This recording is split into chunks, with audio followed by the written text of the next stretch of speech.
ये एक ऐसा सेक्टर है जिसके स्टॉक्स ऑलमोस्ट हर किसी के फाइनेंस पोर्टफोलियो में आपको जरूर मिलेंगे। Yes, I am talking about banking stocks. पिछले कुछ सालों में इंडिया के बैंकिंग सेक्टर ने काफी ग्रोथ देखी है with a projection of $459.6 billion in 2024 and by 2029 this could reach a market volume of $480.5 billion। ये सर्च स्पेशली यूपीआई के आने के बाद आया है एंड एज अ रिजल्ट 2022 के बाद से दुनिया भर में जितने भी डिजिटल ट्रांजैक्शंस होते हैं half of them are from India and as a result 2023 में इंडिया ने 103 बिलियन डिजिटल ट्रांजैक्शंस किए। 2017-18 तक इंडिया में अराउंड 2071 करोड़ ट्रांजैक्शंस हुए थे, वहीं 23-24 में ये नंबर 18,737 करोड़ तक पहुंच गया एंड इन नंबर्स के बढ़ने का मतलब है more growth in the banking sector. आज India's banking sector features 13 public banks, 21 private, 44 foreign and 12 small finance institutions. इस सेक्टर को पब्लिक इंस्टीट्यूशंस डोमिनेट करते हैं विद एसेट्स वर्थ 1861 बिलियन, जबकि प्राइवेटली मैनेज्ड प्लेयर्स की होल्डिंग्स अराउंड 1264 बिलियन है। Public sector banks में SBI and private sectors में HDFC are quite popular. लेकिन कैसे डिसाइड करें कि कौन से बैंकिंग स्टॉक्स खरीदने से फायदा हो सकता है, आइए इस वीडियो में समझते हैं। सबसे पहले तो ये समझना जरूरी है कि अगर आप किसी बैंकिंग स्टॉक को अपने पोर्टफोलियो में ऐड करना चाहते हैं देन इन 5 चीजों का ध्यान जरूर रखें। The first one is NPA percentage. Before purchasing stock of a bank, आप उसका non-performing assets और NPA percentage जरूर चेक करिए। अगर किसी बैंक का NPA नंबर ज्यादा है, इट मीन्स कि बैंक कस्टमर्स को तो लोन दे रही है बट वो कस्टमर्स लोन टाइम पे रीपे नहीं कर रहे हैं and when a bank has a high number of NPAs, उन्हें फ्यूचर में फाइनेंशियल प्रॉब्लम्स आ सकते हैं। So choose a bank with a low NPA percentage. The next one is net interest margin. Banks usually loans पे charge किए गए interest and deposit पे दिए गए इंटरेस्ट के डिफरेंस से पैसा कमाती है। नेट इंटरेस्ट मार्जिन वो नंबर है जिससे पता चलता है कि बैंक अपनी लेंडिंग बिजनेस से पैसा बना रही है या नहीं।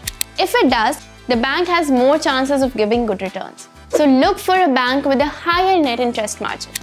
Next one is lending efficiency. इस नंबर से पता चलता है कि बैंक में जो पैसे डिपॉजिट हो रहे हैं उसका कितना रेशियो एज लोन्स दिया जा रहा है।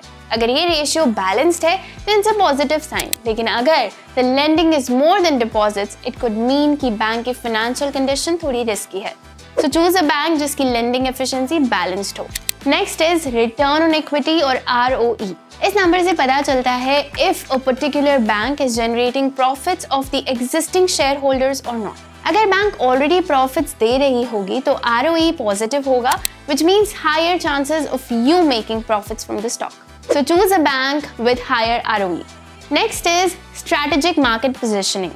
Also check if the bank makes use of strategies to differentiate itself from competitors. जैसे उस बैंक की geographical reach कैसी है and are the people able to visit it, या फिर बैंक की target audience कोई retail customer है या common individuals हैं, या फिर बैंक की offerings क्या है, does it offer a long list of services या फिर only a few selected services। इसके अलावा customer service, digital banking innovation जैसी चीजों से भी बैंक का पोजीशनिंग डिटरमाइन होता है। So choose a bank with good positioning. ये कुछ फैक्टर्स हैं that you must look at before investing in a banking stock. अब देखते हैं इंडिया के बेस्ट परफॉर्मिंग बैंकिंग स्टॉक्स की तरफ, जिनमें से कुछ ने तो पास्ट ईयर में 15% और उससे ज्यादा के भी रिटर्न्स दिए हैं। नंबर 5 पे है एक्सिस बैंक। एक्सिस आज इंडिया का 3rd लार्जेस्ट बैंक है with a return on assets of 1.65%। Axis bank एक हेल्दी नेट इंटरेस्ट मार्जिन भी शो करती है which is over 4%. With a market cap of 3.5 lakh crores and 1 year return of 15.76%, Axis Bank is at a great spot now. Number 4 पे है Kotak Mahindra bank. ये India की 4th largest private sector bank है which is known for its strong vehicle financing arm.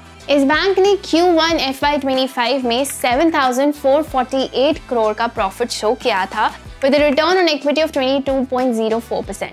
With a market cap of 3.36 lakh crores and net profit of 7,448 crores, Kotak की 1 year growth 4.89% है।